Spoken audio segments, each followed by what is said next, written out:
Edhe pse tentohet të minimizohet fatkeqësisht roli i xhamisë në rezistencën ndaj okupatorit, mirë po faktet flasin komplet ndryshe. Xhamit shpeshher janë shndruar në shkolla ku kanë mësuar fëmijët tanë këtu. Edhe pse janë rrezikuar besimtarët, megjithatë kanë qenë shkolla të hapura, kanë qenë xhamit e hapura si shkolla.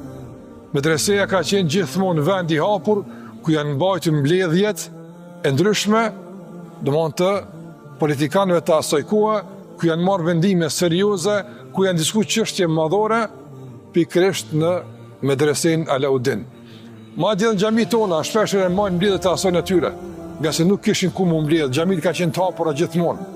Në xhamia tona të ndërvozër janë mbledh donacione dhe fonde, edhe për të financuar dhe mbajtur ushtrinë tonë çlirimtare, por edhe për të kujdes për jetimët, për të vejat, për të varfrit e kështu me radhë.